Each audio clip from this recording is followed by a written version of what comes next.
he was pretty close to death because he had severe hypothermia, he had severe injuries. On the records, he had multiple fracture in the pelvis, a fracture in the left wrist, fracture in the left leg, and multiple fractures in the jaw bones, and also multiple fractures in the ribs.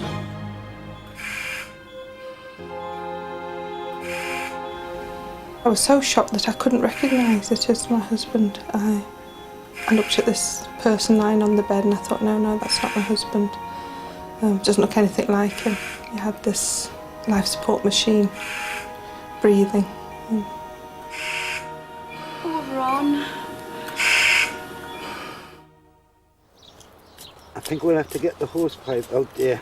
Yes, I think it's... Ron Bell had already survived 2 heart attacks.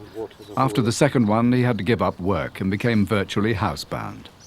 Upset and frustrated, he became impossible for his family to live with. So I sort of decided to split up. We split up and I took 2 of the children and left 2 with him. The situation with my parents, my mum, splitting up with my mum at the time, coping with looking after me. I think a lot of things had got him down. He was quite depressed. But Ron's health was improving.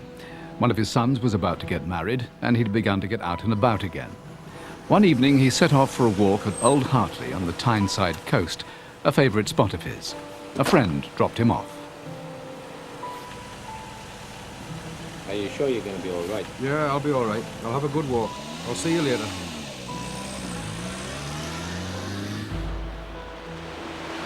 I went down to Hartley because it's a peaceful place, it's a lovely place. I needed time to think, to sort things out. It's a place where I always go, and I just like it. It's my place. I was feeling really good. I was walking along the cliff top path, and it was a cold night. I could hear the waves beating on the rocks below. And I got this excruciating pain come to my chest.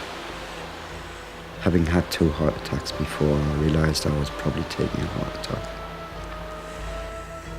And it just bowled me over, and I found myself over the cliff edge.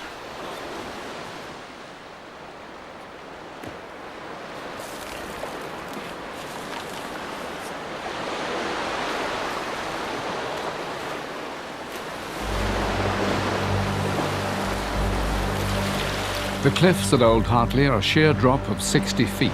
There was no fence, nothing to save Ron. The coastline here is fairly dangerous. The cliff is unstable. Anyone getting too close to the cliff edge is taking a chance that the edge will crumble. Clearly, falling from that height, anybody surviving would have to count themselves fairly lucky. Ron was one of the lucky ones. Though he bounced on the rocks several times and suffered appalling injuries, he was still alive, but only just. I was in the sea, and I couldn't move. Nothing would move. So I must have lost consciousness again. And when I came to, I was further out to sea. And I thought I was probably going to die. And I called out my wife's name and my children's name, and James. And just more or less resigned myself to wait. Suddenly I felt warm and at peace. Then it just seemed to happen. I found myself in this tunnel with a very bright light at the end of it, and I was walking towards it. At the end of the tunnel, when I arrived there was a bridge. At the far end, there was human shapes, shadows, and I said, I'm coming across. The arms were beckoning me, and a voice in my head said, you can't cross the bridge. It's not your time yet. Then suddenly I was rushing backwards, away from the bridge, away from the shadows. It wasn't until the next morning that a passer-by walking his dog on a beach found Ron in shallow water. He called an ambulance. Hypothermia is the danger. That time of year when the sea temperature is about 6 or 7 degrees Celsius.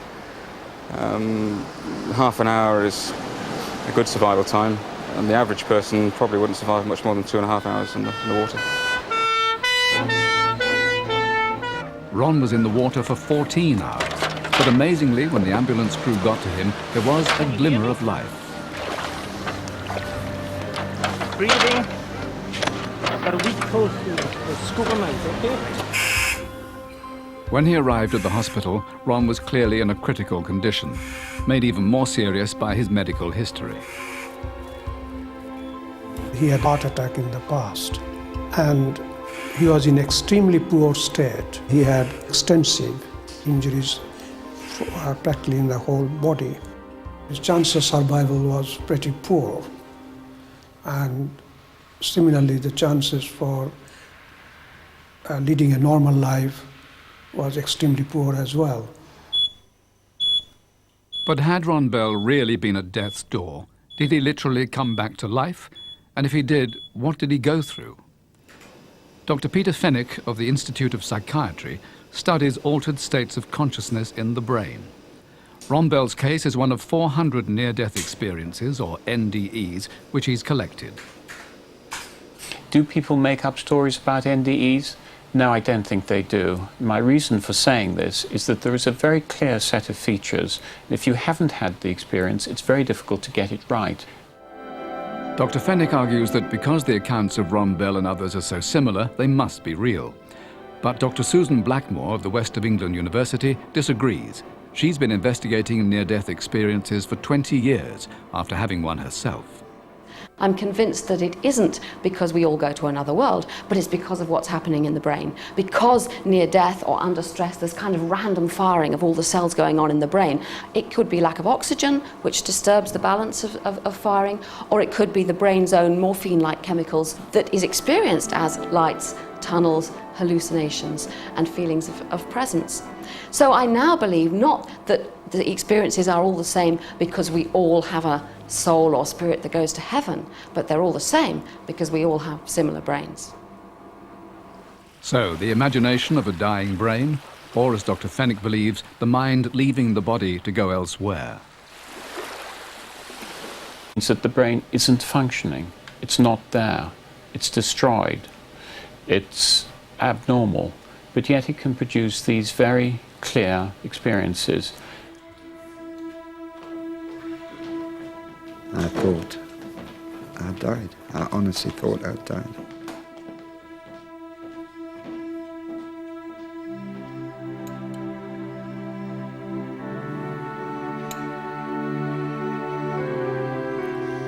Thank God you're back. Ron's nurse hadn't expected him to recover. When he did, she remembers clearly what he described to her. I was very pleased and surprised that he'd recovered. He told me of a dream that he'd had about the tunnel and the shapes and the light when he was going towards it. It was very convincing, and other patients have told me of the same dream and experience they've had when they've been in that state. It's lovely to see you looking so well. Ever so pleased. I said you can come out. As Ron Bell was to discover, there's something else which those who claim near-death experiences usually find. Most people lose their fear of death. A lot of people feel that they have a mission that they have to go through. There's something for them to do in this life. And many people are more social. That is, they think more about their friends. My father was probably quite a selfish person, rather inconsiderate. He never had a great deal of time for us when we were children. He was around, but never for us. Since the accident, I think he's definitely become more responsible towards his family. The experience also brought about a reconciliation with his wife. They decided to give their marriage another try. Ron's son Robert got married too. After the ceremony, the couple visited him in hospital. I think he's got more of a sanctity for life. He's got more of a what would you say, a zest for life, really. He's a lot more of a caring person than he was. I realised that I'd been given another chance. But if I was to die tomorrow, I would not be afraid. I'm not afraid of death. This is where we'll all go eventually. I know because I've been there.